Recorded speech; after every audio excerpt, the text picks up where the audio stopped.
정의당 수석 대변인 김인수입니다. 오늘 의미 있는 기자회견을 하게 됐는데요. 정의당 서울적 출마자 중에 첫 번째로 소통관에서 출마 기자회견을 김종민 후보님이 하십니다. 오늘 기자회견 참석자 먼저 소개해 드리도록 하겠습니다. 오늘 먼저 김종민 서울 은평을 국회의원 출마자, 전 정의당 부대표고 현 정의당 비대위 정책위 의장님 나오셨습니다. 다음으로 김준우 정의당 비대위 위원장님 나오셨습니다. 마지막으로 장혜영 정의당 국회의원 나오셨습니다. 오늘 발언 순서는 김준우 비대위원장의 추천 발언, 장혜영 국회의원의 지지 발언, 그리고 김종민 국회의원 정의당 출마자의 발언 순서로 진행하도록 하겠습니다. 먼저 정의당 김준우 비상대책위원회 위원장 모시도록 하겠습니다. 안녕하세요. 정의당 비상대책위원장 김준우입니다. 오늘은 기쁘면서도 책임감을 굉장히 무겁게 하면서 이 자리에 좀 섰습니다. 한국 사회가 위기라고들 많이 얘기합니다. 위기의 원인들 굉장히 복합적이고 그에 따른 과학적 진단과 면밀한 처방전이 되게 필요한 시점이라는 것을 진보 보수를 가리지 않고 모두들 공유하는 시대가 아닌가 싶습니다.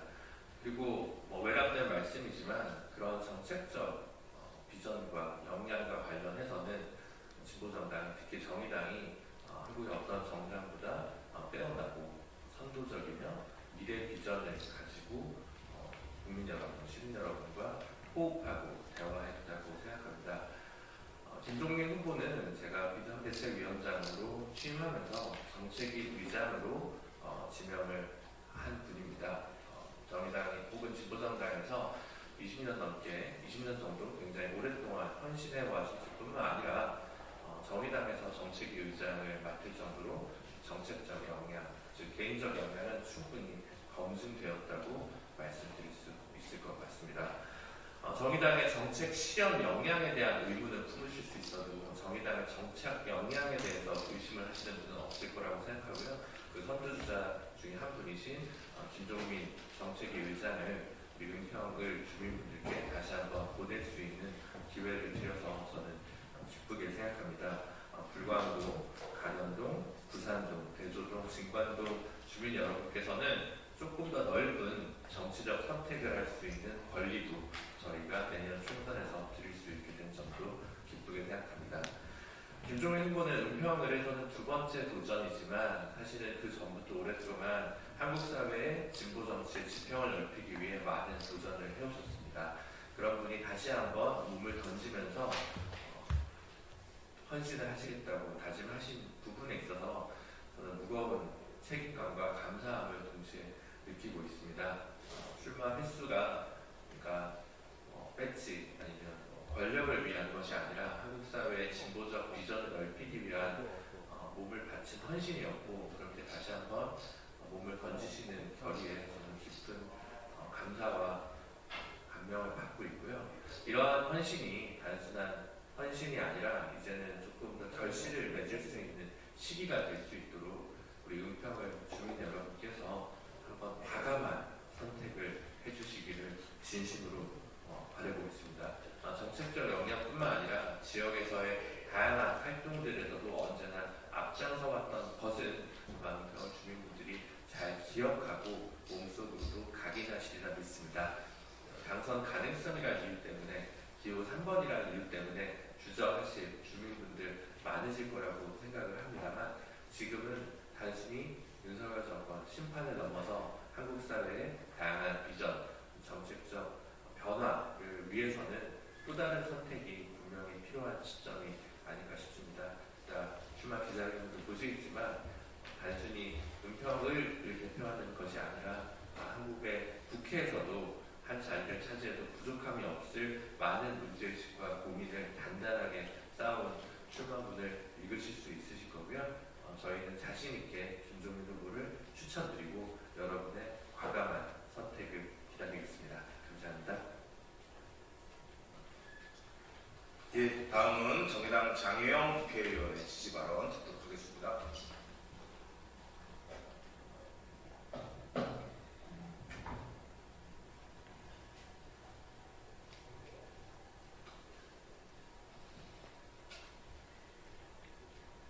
네, 정의당 국회의원 장혜영입니다.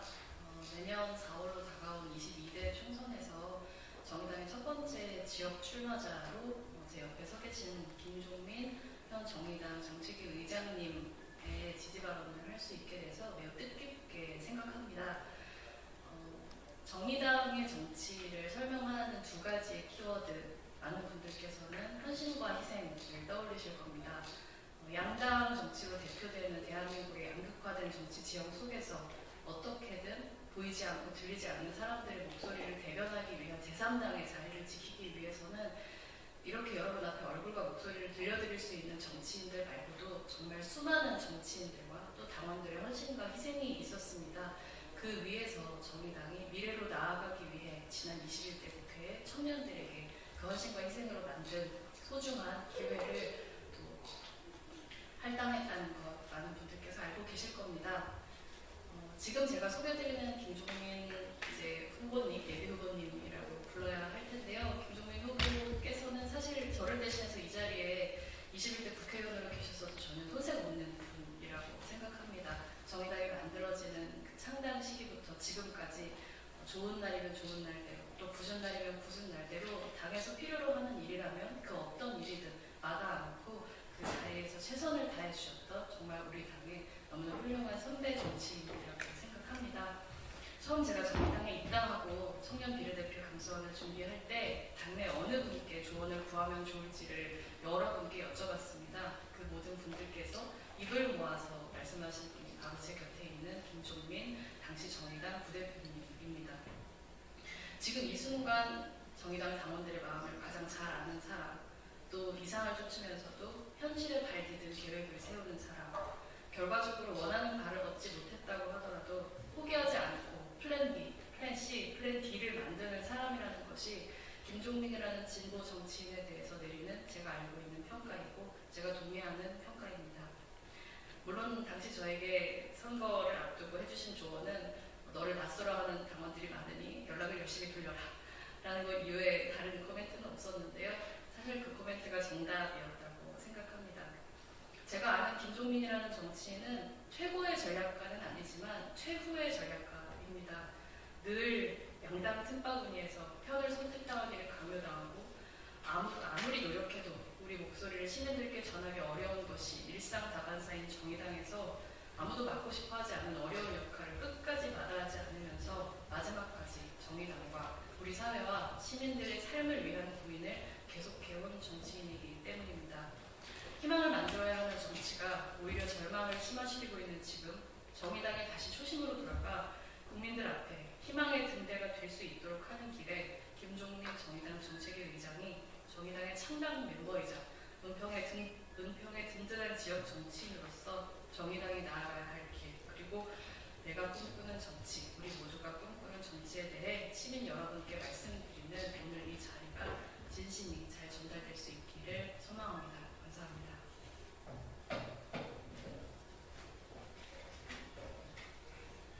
예, 다음으로는 정의당 김종민 서울 은평을 국회의원 출마자를 소개하도록 하겠습니다.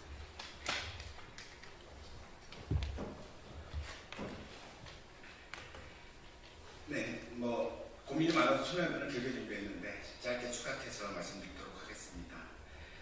사랑하는 시민 그리고 존경하는 은평 시민 여러분, 저는 이번 총선에 서울 은평을 지역의 국회의원 후보로 출마합니다.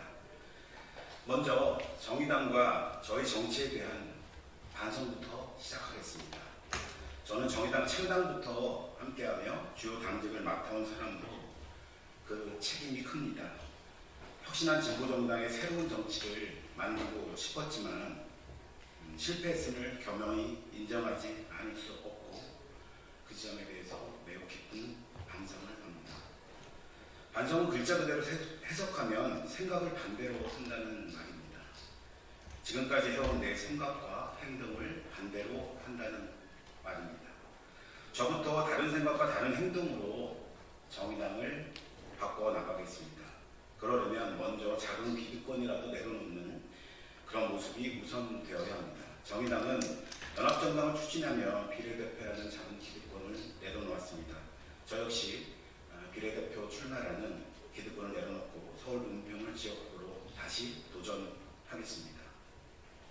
한동훈 위원장은 586 청산을 걸었고 이재명 대표는 윤석열 심판을 연일 말하고 있습니다. 그런데 정치부심과 무당층은 더 많아지는 것이 현실입니다.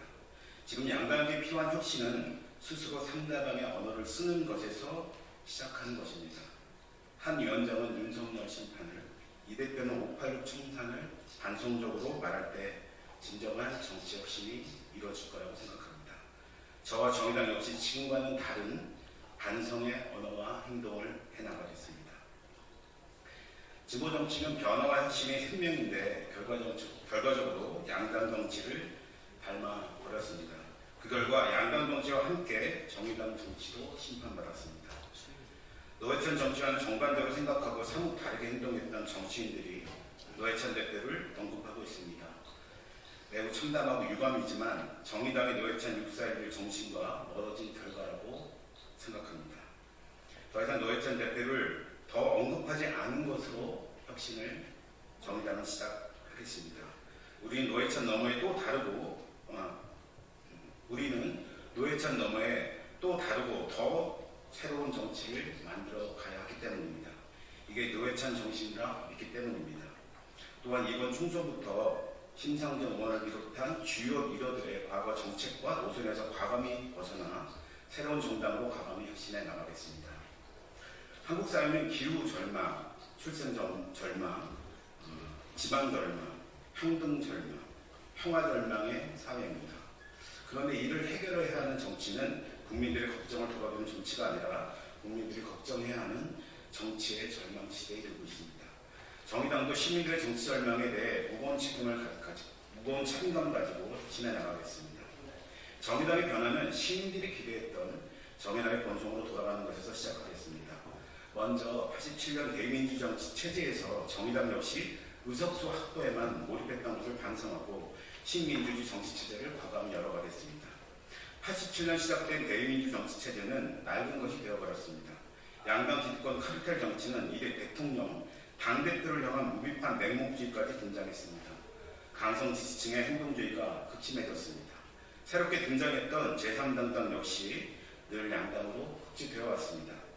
현재 제3정당 추진세력 역시 짜장면, 짬뽕 바꾼다고 마라탕을 내놓지 않고 짬짜면을 내놓는 정치를 답습하고 있습니다. 새로운 정책 아젠다 없는 양당만 비판하는 정치는 양당 프레임을 강화시키는 결과로 결국 양당에 흡수되게 될 것이 뻔합니다. 좋은 정당, 3정당 만든다고 정치가 변하진 않습니다. 세대교체, 정당교체, 인물교체로는 정치혁신이 불가능하다는 것이 이미 증명되었습니다. 정치의 주체가 시민이 아니라 정당만으로 국한되는 한 정치의 변화가 불가능하다는 것을 이제는 정치권 스스로 인정해야 합니다. 정의당은 제3정치 구현에 실패했습니다. 정의당 역시 양당 정치를 비판하다 양당을 닮아버렸습니다. 정의당 역시 양당 못지않게 정치 절망에 대한 가장 큰 책임을 가지고 있습니다. 지금의 정치 절망은 87년 대민주 정치 체제가 끝났다는 것을 말합니다.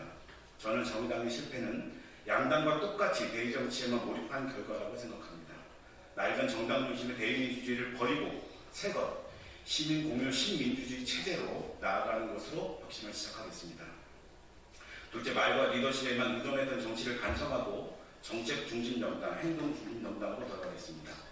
정의당은 싸우는 대결 정치가 아니라 시민의 삶과 한국 사회 변화를 위한 정책 정당을 만들어달라는 기대에서 탄생한 정당입니다. 그런데 튀는 리더십에만 의존했던 정치였습니다. 당내에서 튀는 리더십 경쟁으로 눈살을 찌푸리게도 했습니다. 그 결과는 비례대표에만 몰입하는 정당이 되었고 점점 시민의 삶의 현장에서 멀어져 갔습니다. 행동이 중심되는 정당이 아니라 메시지와 말만 난무하는 정당이 되었습니다. 이제 과감히 리더 중심 정당에서 탈피하여 정책 중심 정당, 행동하는 정당으로 변화하겠습니다. 셋째, 복지국가 만능주의에서 탈피하여 현재 한국 사회와 인류가 처한 딜레마에 대한 해답을 내놓는 진보 정당으로 거듭나겠습니다. 정의당은 20세기 복지국가 모델을 사회적으로 삼고 정치를 해왔습니다. 그러나 그 결과는 양당의 복지정책의 지원액을 더 많이 하거나 양당이 제안하지 못하는 사회보장책을 내놓는 수준이었습니다. 기후, 위기, 차별, 불평등에 우리 정책과 가치를 실천했지만 매우 미흡했다고 스스로 평가합니다. 시민들이 정의당에 거는 기대는 진보라는 말답게 앞선 정책과 약자의 권리를 지키는 것이었습니다. 시대는 변했고 기후위기, 젠더 차별, 자산 불평등, 저출생, 고령화 등 새로운 인류의 딜레마를 맞이했습니다. 이제 약자는 국제에도 소외된 시민만이 아니라 인류의 딜레마에 해법을 내놓고 새로운 불평등과 새로운 약자를 대변하는 정치를 만들어 나가겠습니다. 위기는 낡은 것은 죽었는데 새로운 것은 태어나지 않는 상태라고 했습니다. 정의당은 낡은 것은 반드시 죽이고 새 것으로 만들어 나가겠습니다. 정의당의 새로운 색깔 정치를 반드시 다시 시작하겠습니다. 새로운 색깔 정치로 첫 번째 저는 시간의 정치를 하겠습니다. 노동시간 강요사회가 아닌 쉬는 시간 보장 사회로 전환하겠습니다. 평생 노동시간 총량제를 기반으로 임금노동, 돌봄노동, 통합사회로 저출생 고령화를 반드시 극복해내겠습니다. 생애시간 통합돌봄, 존엄사 학폭밭 등과 같은 정책으로 행복하게 태어나서 행복하게 살고 행복하게 죽을 수 있는 사회를 만들겠습니다. 두 번째, 공간의 정치를 만들어 가겠습니다. 대의민주주의와 시민공유민주주의 병립정치로 정치의 공간을 시민들에게 돌려드리겠습니다. 지역 소멸의 공간을 지역 공공은행이 투자하여 녹색경제의 공간으로 채워나가겠습니다. 도심공간을 무상주택, 무상대중교통으로 채워 기후위기 극복의 공간으로 채워내겠습니다. 세계 외교의 공간을 녹색 평화의 공간으로 반드시 채우겠습니다. 부동산이 돈이 되는 것이 아니라 살 수 있는 곳으로 채워나가겠습니다. 기업의 공간에 경제민주주의의 공공성을 채우겠습니다. 공공의 토지와 건물 등 공공공간의 활용에 관한 심의결정권, 시민운영권을 전면적으로 도입해 나가겠습니다. AI 과학기술 혁신의 공간을 노동의 공간으로 채워나가겠습니다. 세 번째, 연합의 정치를 하겠습니다. 양당 정치가 주장하는 5.86 청산 윤석열 심판이라는 과거 정치를 넘어 미래 정치로 나아가야 합니다. 이를 위해서는 미래사회의 비전을 담은 제7공화국으로 나아가야 합니다. 7공화국은 과거 정치가 경제, 정치, 복지, 국방, 외교 등이 정치의 중심이었다면 이제는 정치 관심자를 기후, 노동, 출생, 돌봄, 젠더, 지방 등의 미래 국민 관심자로 전환하는 새로운 가치로 채워져야 합니다. 정치 기득권을 타파하고 권력을 분산하는 권력 분산 민주주의, 시민공유 민주주의, 경제 민주주의를 제시해야 합니다. 이를 위한 22대 국회의 역할을 제7공화국 개헌으로 채워 나가겠습니다. 이를 위해 이번 총선부터 제7공화국 개헌 정책을 연합을 만들겠습니다. 더불어민주당의 윤석열 탄핵 주장을 넘어서고 국민의힘의 90대 인물 청산 같은 과거 정치가 아니라 미래로 나아가는 정치 연합이 되어야 합니다. 이를 위해 정의당은 진보정당 연합을 시작으로 제3정치 연합도 시도해 나갈 것입니다. 또한 개헌 정치 연합을 만들 수 있다면 어떤 연합 정치라도 광범위하게 펼쳐 나가겠습니다. 은평은 은혜가 평등하게 내리는 땅이라는 뜻입니다. 그런데 지금의 은평은 은혜가 평등하게 내리는 것이 아니라 일상의 불평등을 감내하는 곳이 되었습니다. 늘 처음이 아니라 나중으로 밀리는 지역, 서울의 마지막 정착지가 된 것 또한 안타까운 현실입니다. 그러나 은평 주민은 평등을 선도하는 주민으로 충분한 자격을 갖췄습니다. 한국의 서민들의 삶의 축소판, 집 가진 사람보다는 세입자가 많은 곳, 청년과 여성 장애인과 성소수자가 끊임없이 어울리고 살아가고 있는 곳이 은평입니다. 그래서 이제 은평에는 또 다른 은평의 플랜이 필요합니다. 무지개 도시 은평, 세입자 도시 은평, 녹색 도시 은평, 사회적 경제 협동조합 도시 은평을 함께 만들어 갑시다. 세상의 많은 정치인들이 또 다른 세계를 꿈꾸었듯 또 다른 은평을 향한 꿈을 저는 꾸어가겠습니다. 이 꿈은 은평 주민들과 다른 꿈이 아니라고 확신합니다. 그 꿈을 현실화할 수 있는 저를 은평 주민들의 전략으로 선택해 주십시오. 감사합니다. 예, 이상으로 기자회견을 모두 마치도록 하겠습니다. 감사합니다.